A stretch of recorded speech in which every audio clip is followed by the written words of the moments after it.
In this video, I'm going to walk you guys through how to understand the likelihood or the possibility of your doggy having canine lymphoma or cancer of the lymph nodes even before you go see your veterinarian.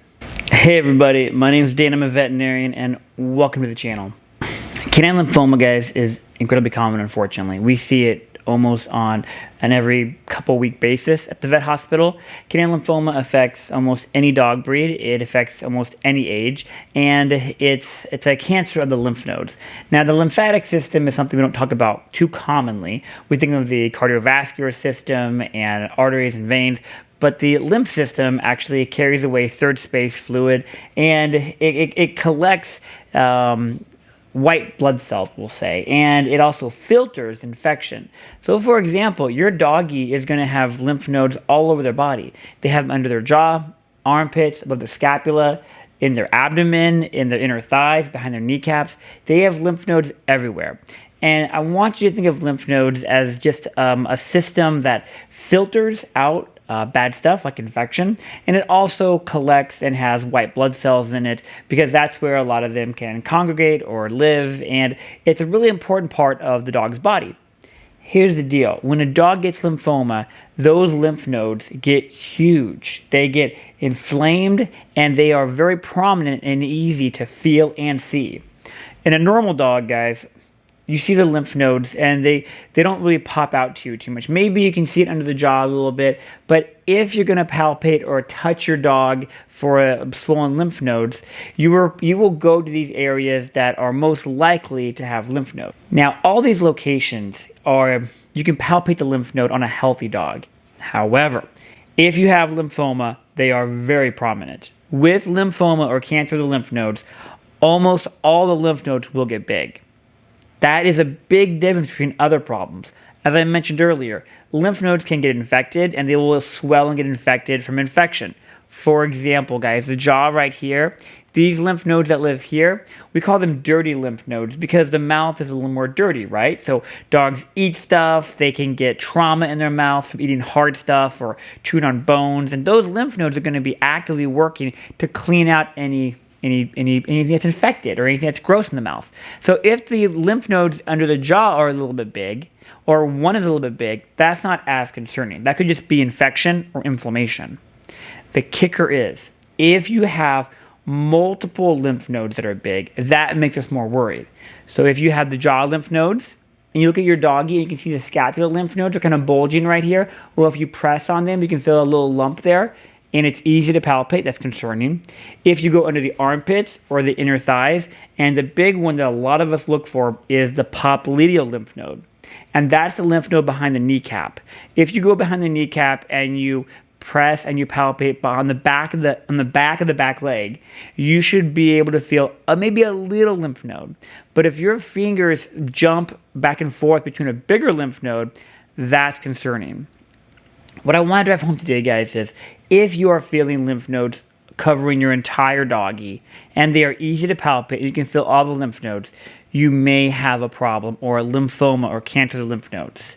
The other thing I want to stress, though, too, is some dogs with lymphoma can be totally happy and healthy. They can be running around and playing, and that gives you a better prognosis with treatment. But some of them can be really happy. So sometimes you may look at him and be like, he's been good, he's happy.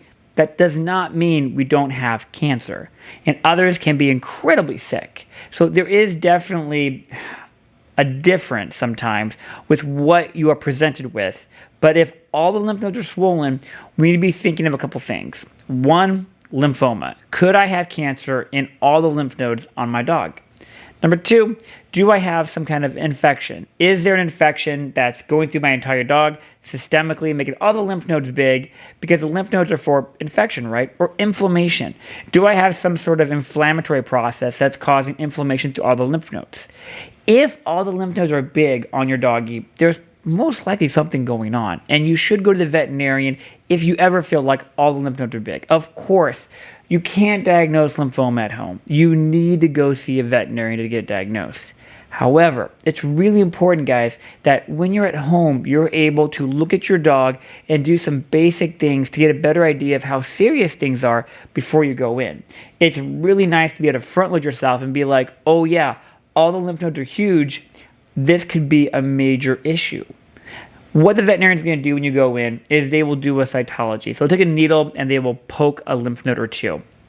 Now, they will not poke the mandibular lymph nodes. As I said earlier, they're kind of dirty, so you could have bacteria from the mouth, and that could contaminate it, and that could make your diagnosis incorrect. A veterinarian will poke the cleanest lymph nodes, and usually, guys, take a guess, they're going to be poking the popliteal lymph node. The popliteal lymph node is a good location because it's really far away from everything. It's draining the back leg. It's a good location to diagnose possible cancer, inflammation, and then maybe infection too if you have a systemic problem. As well, guys, I also like the scapular lymph nodes, the prescaps. I think these are great lymph nodes to sample too. If you have a good inguinal lymph node or lymph nodes on the inner thigh, those are good too. But a veterinarian will probably pick the kneecap lymph node or the popliteal lymph node because it is such an ideal lymph node because it's so far away from the mouth and other problems we could be having.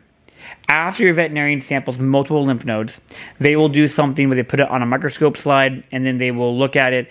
And based on that, if they don't see any infection, and if the lymphocytes are abnormal, like multinucleated, different coloring, different sizes, there's a whole bunch of different factors on how to grade it out. But they can tell you if it's lymphoma. After that, you should get a second opinion with an IDEX cytology or something with a board-certified pathologist confirming it. Now, once you get it diagnosed, your veterinarian can treat at the general practitioner level. It will most likely not be as good as going to oncology. Oncologists are board certified. They are very knowledgeable in all the protocols. And if you go see an oncologist, they will do chemotherapy and they give you the best chance for the longest life expectancy and prognosis.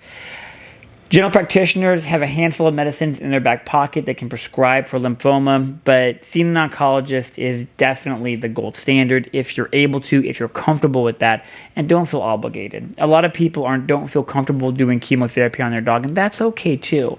But your veterinarian should let you know it's out there before they start any treatment.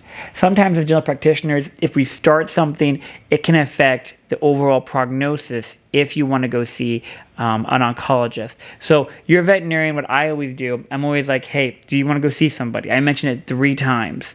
And I mention it at the initial shock of the diagnosis, after we've gone over the cytology with the pathologist, and then I talk about like after we have meds in hand, like, are you sure you want to move forward with this? This is a great plan. GP medicine is awesome. But if you want to go see somebody else, we should pause this because they could affect our prognosis if we start it. Remember, guys, always talking to your veterinarian, making sure that you're both very much on the same wavelength about what's going on in your doggy, what the diagnosis is, and how you're going to be treating it. Lymphoma is incredibly common, and we are moving towards a handful of different screening tests. That's incredibly exciting. IDEX has one right now, and we can be screening for lymphoma even before we see the big lymph nodes, which is amazing. The big question we're having with these screening tests, and I mentioned it in a previous video with the hemangiosarcoma video, is if we do get a diagnosis, are we going to oncology? Are we starting treatment? Are we starting medicines? And I think in the near future, in the months and a year to come, we will have a better idea of how to take care of these cases, because that's the deal. If we're going to be screening and paying money and putting our doggy through a blood test, we should be driving towards something that can help resolve or push off the cancer to give our doggies a longer, happier, healthier life. All right, guys, hope that was crazy helpful. I really appreciate all of you. If you want to share this with somebody, I would greatly appreciate that as well. You guys have a great day and take care. Bye.